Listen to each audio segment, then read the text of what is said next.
Bonjour tout le monde, j'espère que vous allez bien. Mon nom est Audrey Fortin, coordonnatrice à la mobilisation et aux relations associatives de l'Union étudiante du Québec.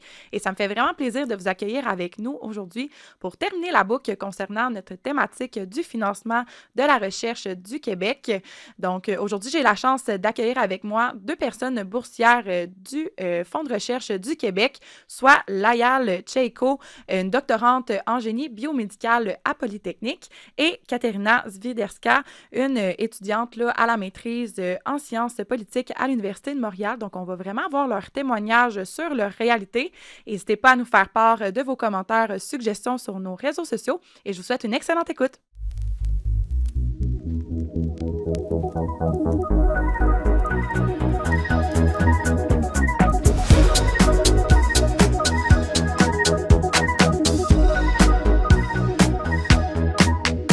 Bien, bonjour vous deux, j'espère que vous allez bien. Là, ça me fait vraiment plaisir de vous avoir aujourd'hui pour parler de financement de la recherche.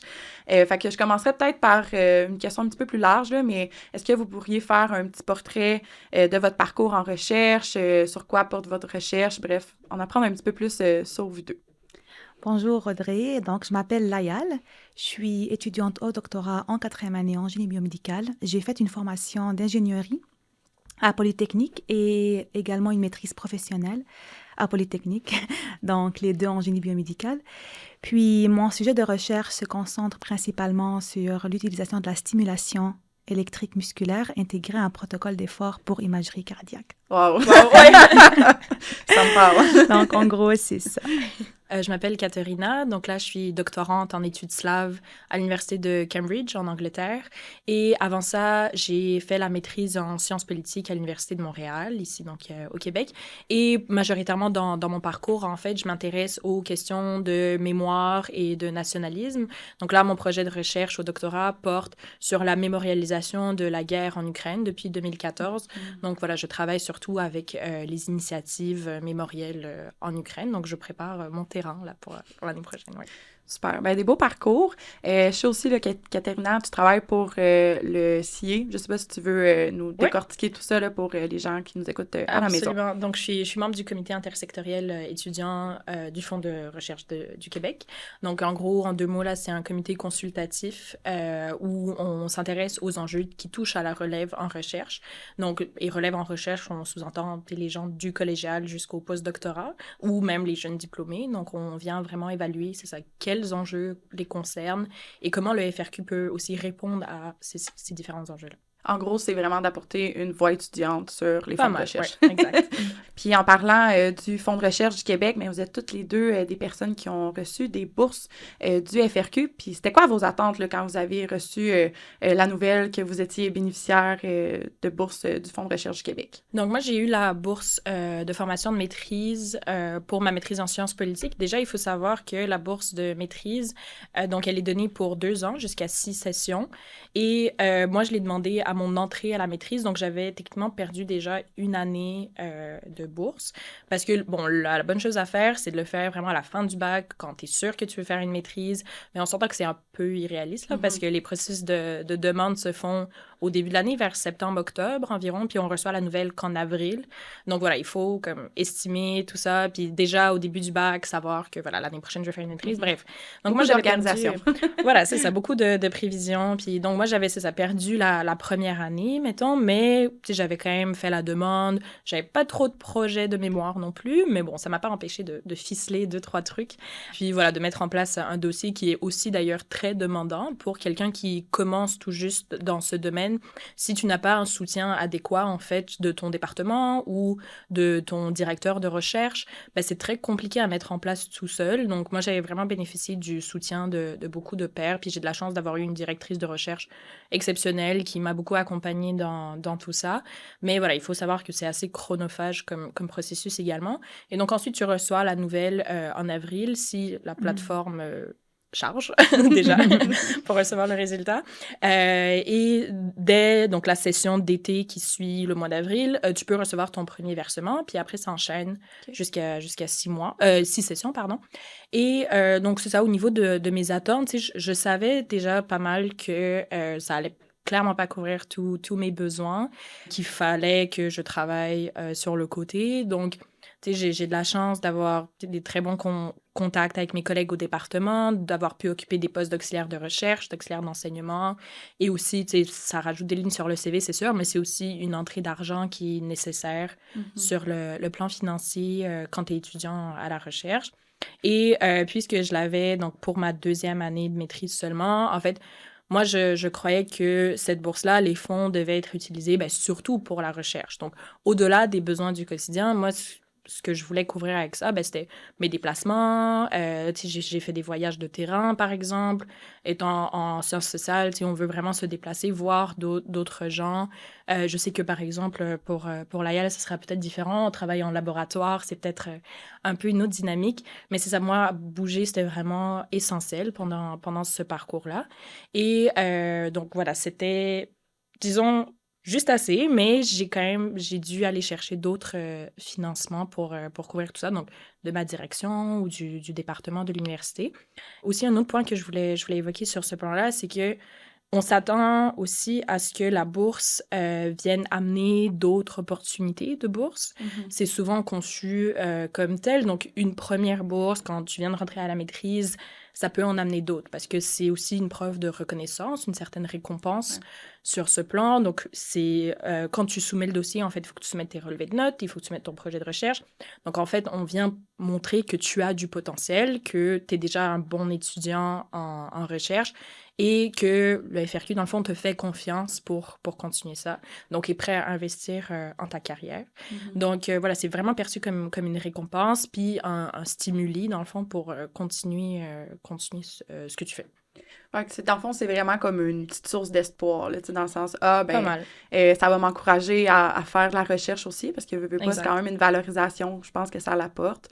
Je sais pas, toi, comment est-ce que tu l'as vécu de ton côté, Layal? En fait, j'ai commencé mon doctorat en 2021. La première année et demie, j'étais financée par mon directeur de recherche. Donc, c'était un montant qui était moindre que celle du FRQ. Le montant que j'ai reçu par le FRQ.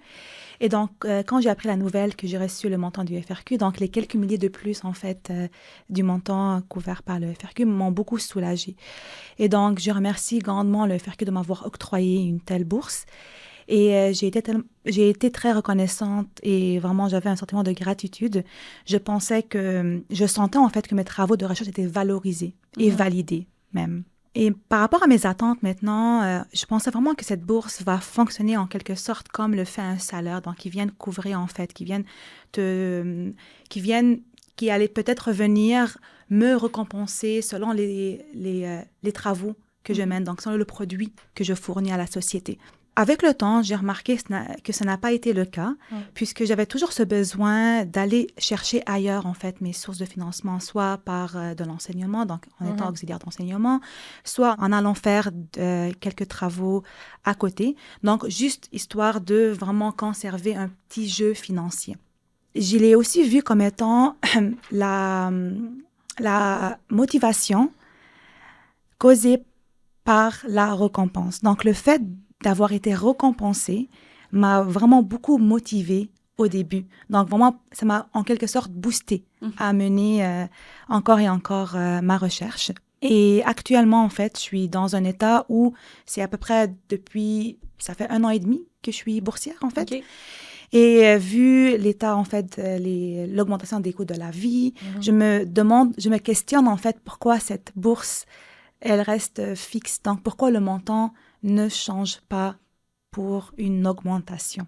Oui. Ben pourquoi est-ce que ça vient pas répondre à 100% des besoins de la communauté? Parce que, tu sais, comme tu le mentionnes, le coût de la vie augmente, mais malheureusement, les bourses sont pas nécessairement augmentées pour venir pallier ce besoin-là puis cette inflation-là.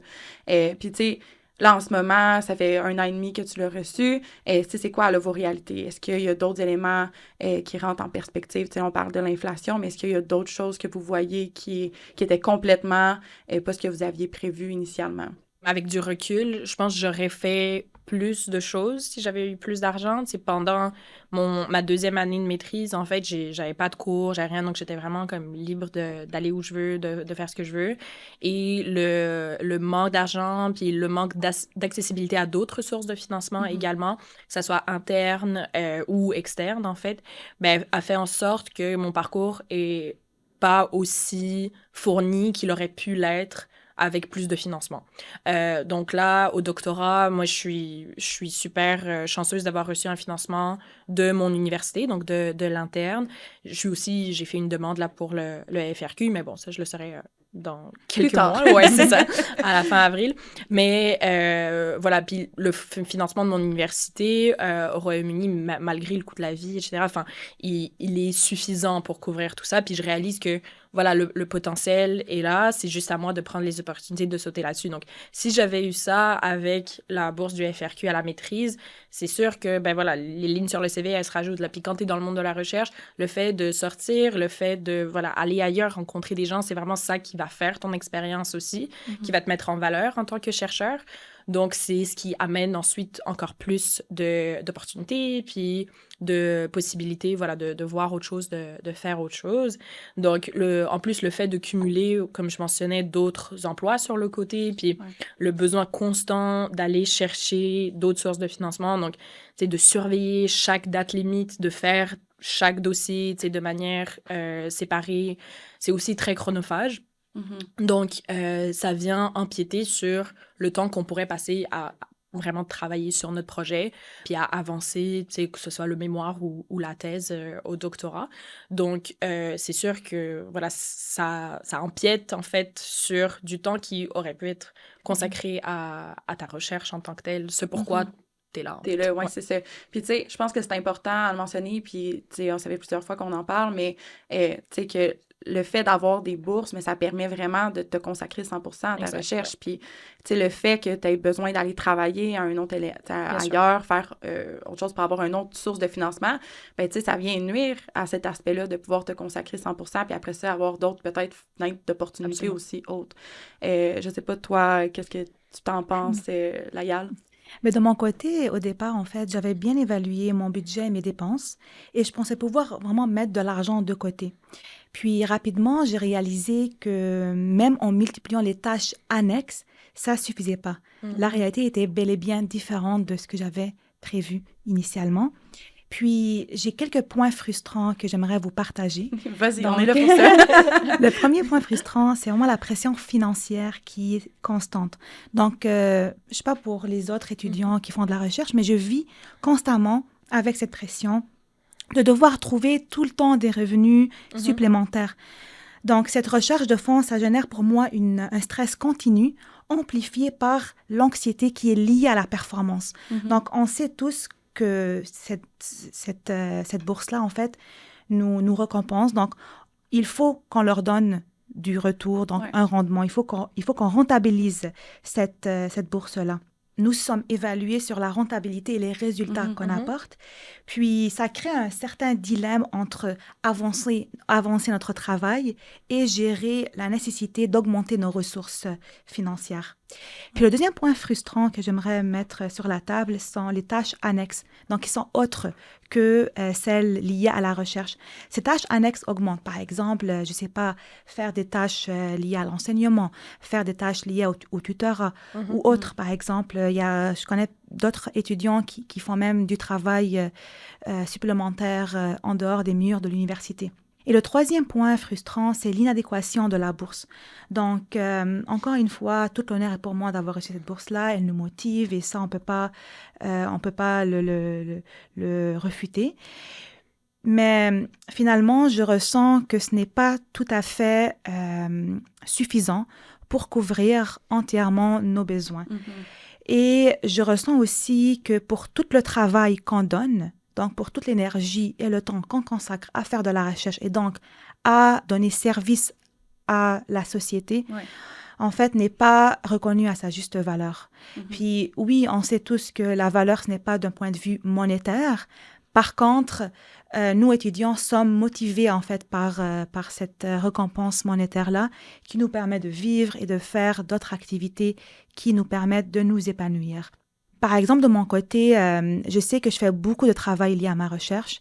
Je reste, tu sais, quand on est étudiant à la recherche, c'est pas seulement que du 9 à 5, par exemple. C'est pas tu sors de ton laboratoire et c'est fini, ton cerveau est déconnecté complètement. Quand on est à la recherche, on est exposé à tout le temps réfléchir pour générer, en fait, ce qu'on appelle la créativité. Donc, on est tout le temps, en fait, en train de faire notre recherche, même si on n'est pas au laboratoire, même si on n'est pas à l'université. Cette recherche-là fait partie intégrante de notre vie. Et donc, on donne plus de temps que ce qu'on l'imagine. Seulement le fait d'y penser, de réfléchir à des méthodes innovantes, par exemple, c'est du temps qu'on consacre pour mener cette recherche-là. Et troisième point que j'aimerais mentionner, en fait, c'est l'augmentation du coût de la vie. Malheureusement, c'est un point crucial qu'il faut souligner, puis c'est l'écart entre l'inflation du coût de la vie et le montant fixe de la bourse qui, elle, reste inchangée. Puis ce décalage rend la situation encore et encore plus difficile à gérer au fil du temps. Au début, OK, ça nous dérange pas, on a reçu le montant de la bourse, on est content, on est heureux, la vie est parfaite. Mais avec le temps, puisque le coût de la vie augmente, mais la bourse reste constante, on sent qu'il y a quand même une certaine frustration, un besoin d'augmenter la valeur de la bourse ou bien, par extension, les revenus qu'on reçoit pour bien vivre d'une manière plus décente. Le dernier point que j'aimerais évoquer, c'est le besoin de déconnecter et de se ressourcer. C'est un besoin fondamental pour nous, étudiants de la recherche. Pourquoi je le mentionne? Pourquoi pour moi, il m'interpelle ce point-là? Parce que, comme je l'ai mentionné plus tôt, notre cerveau est tout le temps exposé à des pensées liées à notre thèse, notre recherche. Donc, on a ce besoin de se ressourcer, de se déconnecter. Et se ressourcer, se déconnecter, n'est pas gratuit. Non. N'est souvent pas gratuit. Ouais. Et donc, on a besoin, par exemple, d'aller prendre l'air, d'aller voyager, de faire des activités un peu avec les amis, la famille, l'entourage, nos bien-aimés. Et donc, ça coûte de l'argent. Par contre, si on n'a pas les moyens financiers pour pouvoir s'épanouir, se déconnecter et vivre des moments plaisants avec nos proches, ben on peut pas avoir accès à cette déconnexion-là. Puis au final, si on se déconnecte pas, ben ça va juste venir ajouter sur notre charge mentale et ça va venir ralentir la progression de notre recherche.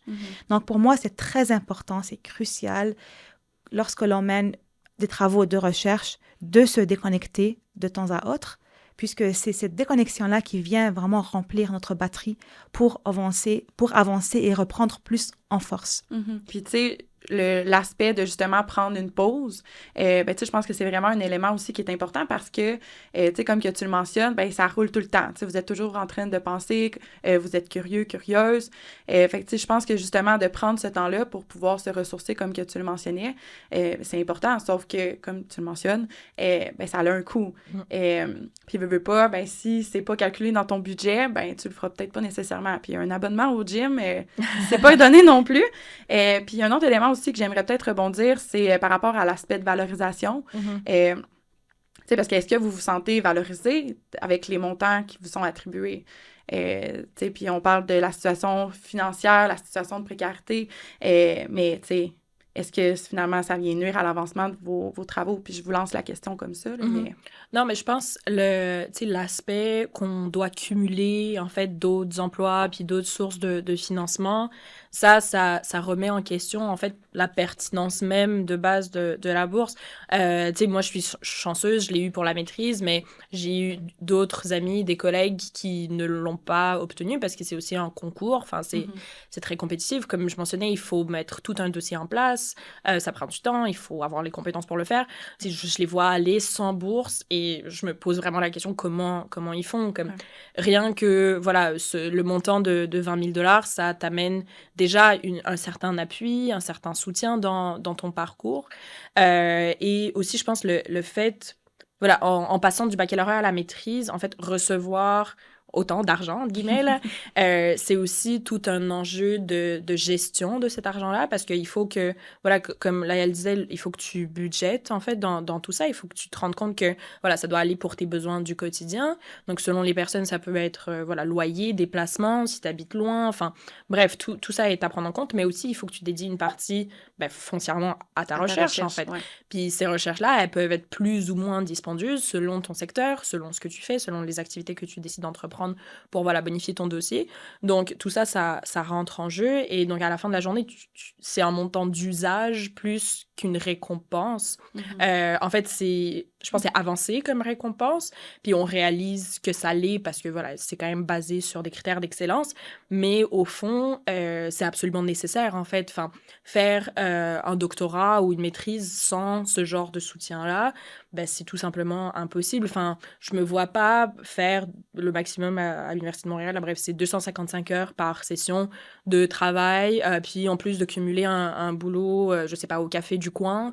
Puis faire mes cours, faire mon mémoire. Bref, ça prend beaucoup, beaucoup de temps. Donc, c'est le genre de financement qui devrait être carrément nécessaire puis intégré dans les parcours, qui ne l'est pas. Puis bon, ça, ça implique plein d'enjeux, bien sûr, de juste compétitivité, puis bref, excellence.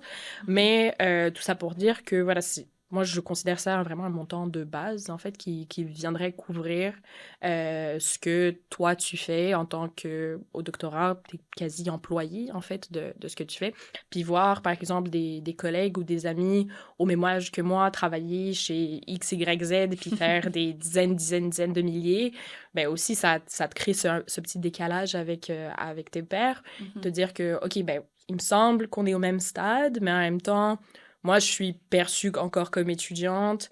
Eux ne le sont pas, mais techniquement, on fait quand même du travail. Enfin bref, ça pose plein d'enjeux aussi qui dépassent le strict aspect monétaire, là, mais qui rentrent en cause, oui. Oui, bien, c'est quand même fâchant là, de voir que, comme tu le mentionnes, là, vous faites de l'innovation, vous travaillez fort pour justement valoriser plusieurs aspects. Vous faites un avancement sur plusieurs dossiers. On parlait de vos sujets de recherche, mais je veux dire, c'est l'innovation.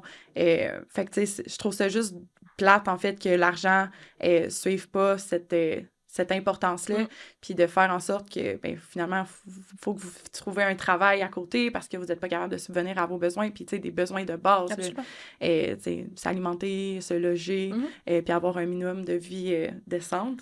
Fait que toi, Layal, comment est-ce que la situation de précarité financière a pu venir nuire à l'avancement de tes travaux de recherche? De mon côté, je perçois cette bourse comme un montant qui vient couvrir nos besoins de base. Et la récompense derrière, c'est simplement nous permettre de décrocher un grade universitaire, pas plus.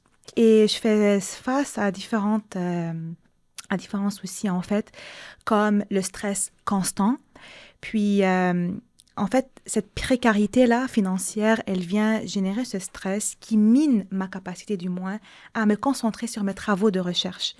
Et tu sais, quand tu es continuellement exposé, préoccupé par la gestion des finances, ça détourne tellement l'attention et génère une anxiété encore plus marquante qui nuit directement à l'avancement de la productivité et à notre créativité.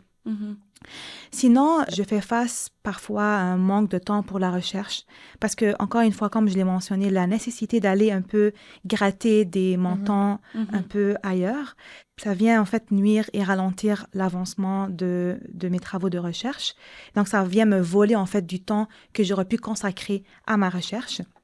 Il y a aussi la pression sur la performance, donc on est exposé à l'anxiété de performance, donc qui nous pousse à vouloir donner le meilleur de nous-mêmes, donc par rapport à ce qu'on a reçu comme récompense, là, si je peux le dire ainsi. Sinon, la situation de précarité vient jouer sur l'épuisement mental et émotionnel.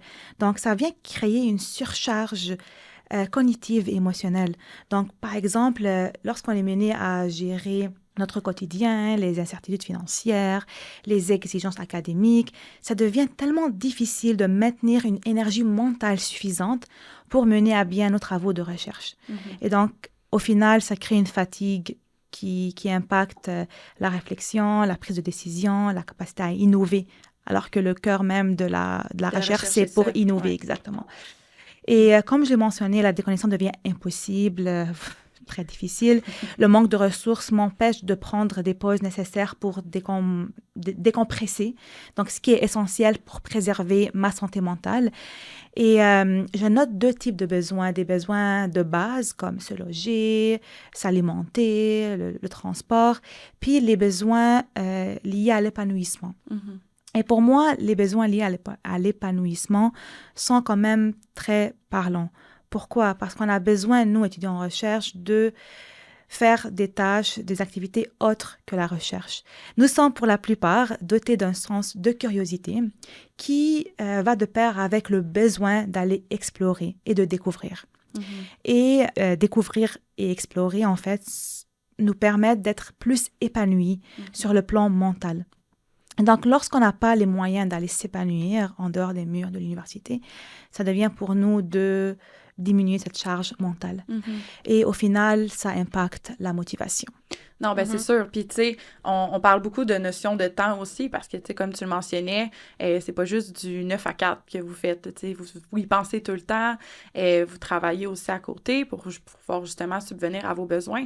Puis, tu sais, on rappellera qu'il y a juste 24 heures dans une journée. Ouais, fait que absolument. si on va avoir le temps aussi de se reposer puis d'avoir une bonne nuit de sommeil pour pouvoir refaire la journée exactement la même. Et, je pense que c'est quand même important qu'il y ait un besoin financier qui soit répondu pour justement pouvoir limiter ce nombre de choses que vous faites dans une journée.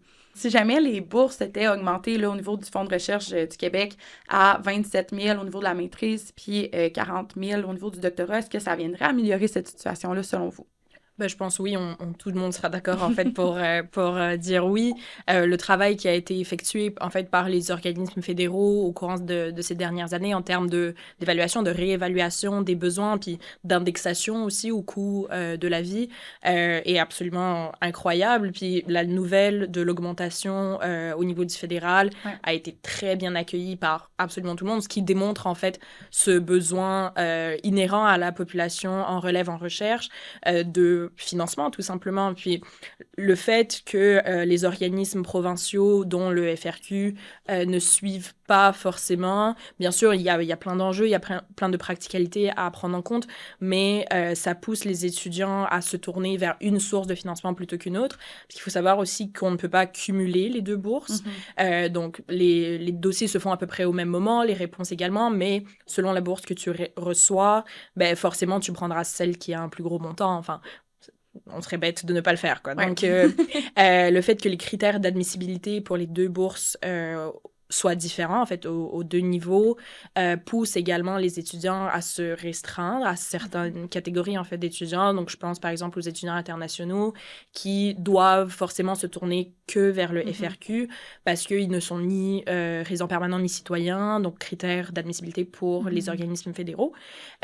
Donc, ça aussi, ça vient limiter les possibilités de ces étudiants-là en termes de financement de leur recherche, puis ensuite de développement tout simplement au Québec, parce que c'est une population qu'on souhaiterait accueillir au Québec. C'est quand même les cerveaux qui font avancer la recherche ici, qui soient membres des équipes de recherche ou tout simplement pour leur développement personnel, faire des contacts puis des réseaux québécois qui peuvent rester. Donc, ne pas vouloir garder cette population-là en raison d'enjeux financiers puis de limitation de critères, ça fait aussi en sorte que voilà, ça vienne brasser les cartes, en fait, entre les différentes catégories d'étudiants.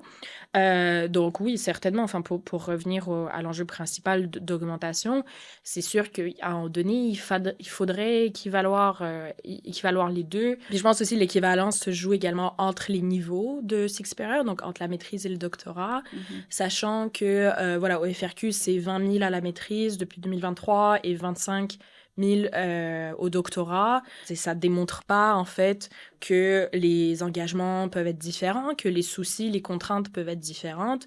Puis l'écart au fédéral également ne prend pas en compte cela parce que c'est un écart encore plus grand entre 27 000 qui est en dessous de la barre du salaire minimum puis 40 000 qui est un début de salaire décent, sachant que les doctorants ont souvent des financements intégrés de leur département ou de leur université ou peuvent aller chercher d'autres financements ailleurs alors que les étudiants à la maîtrise moins.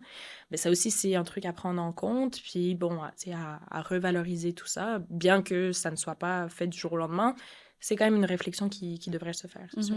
Oui, bien surtout que le doctorat, c'est beaucoup plus long aussi que la maîtrise. Fait que veux pas, si c'est sensiblement le même montant que t'octroies, ben veux pas, c'est pour plus long, là. Totalement.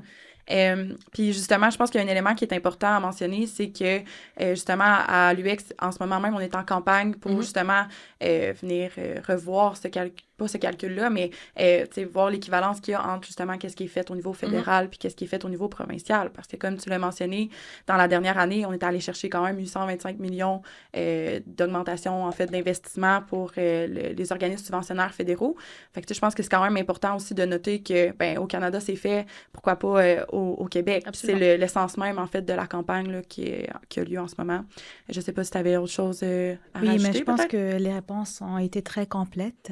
Donc, absolument que si on augmentait jusqu'au au même niveau que le fédéral, ça pourrait vraiment venir aider beaucoup d'étudiants à sortir de leur détresse, de leurs problèmes financiers, puis à accélérer aussi la recherche menée au Québec, puisque, comme on l'avait évoqué, en fait, le fait qu'il y a des étudiants qui vont travailler, qui vont faire des travaux autres que leur recherche, mais au final, ça vient nuire à la progression de leur recherche et donc à la progression de la recherche pour le Québec en entier.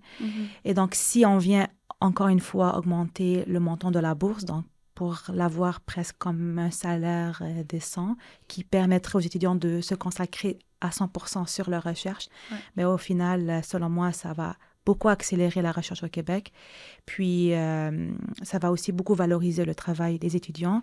Et encore, ça va motiver les étudiants qui ont les aptitudes de recherche, qui ont le potentiel en recherche à venir s'incorporer dans le monde académique pour pouvoir avoir un meilleur Québec qui est plus innovant. Fait que merci beaucoup pour vos échanges. C'était super intéressant. Je me demandais voir si vous n'aviez pas peut-être un petit mot pour conclure l'épisode, pour parler de la relève en recherche pour les personnes qui nous écoutent à la maison. Je pense au-delà de l'aspect, comme on a mentionné, strictement monétaire, en fait, prendre en compte que le fait de faire partie de cette relève en recherche, ça ouvre un monde devant toi qui est plein de points d'ombre, qui est plein de petites lacunes et beaucoup d'informalité également, que tu n'es pas forcément prêt à naviguer en tant qu'étudiant qui débute dans ce domaine. Donc, si tu n'as pas l'encadrement nécessaire, c'est très difficile d'embarquer dans ça tout seul. Et je pense aussi la pandémie, en fait, l'a démontré. Moi, j'ai des collègues doctorants qui ont commencé en 2020-2021, qui ont eu beaucoup de mal à se faire ces réseaux de soutien-là, ces communautés de support. Donc, bonifier, en fait, tous ces réseaux, puis le fait d'encourager aussi tout simplement les étudiants à aller voir ailleurs, aller ouvrir les horizons. Je pense que ça, c'est essentiel. Puis c'est ça qui va vraiment valoriser ta recherche à la fin de la journée. Au-delà de l'argent que tu reçois, au-delà, en fait, de ce qui rentre dans ton compte, c'est vraiment le parcours que toi, tu fais et comment toi, tu construis ton destin. Enfin, c'est très profond, là, mais c'est super bon. Ben, de mon côté, en fait, je crois fermement qu'il y a tellement des personnes qui ont ce potentiel de mener des travaux en recherche, mis à part le côté financier. Donc, même si on vient augmenter les valeurs des bourses, là, moi, de mon côté, j'encourage vraiment les personnes qui ont les moyens de poursuivre leur étude, de le faire sans hésiter. Et puisque un jour ou l'autre, ils seront gratifiés pour les efforts qu'ils auront déployés. Je pense que c'est des excellents mots de la fin. Merci beaucoup, Layal. Merci beaucoup, Katerina, d'avoir été avec moi aujourd'hui. J'espère que vous avez apprécié votre expérience. Puis, merci beaucoup.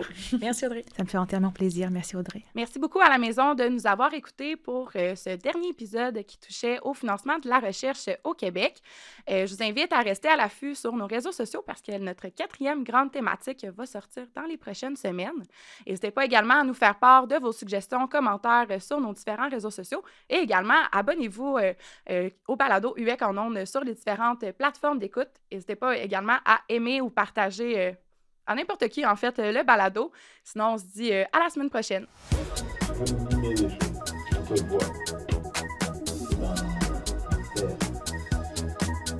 Sinon, on se dit à la semaine prochaine. J'en recommence.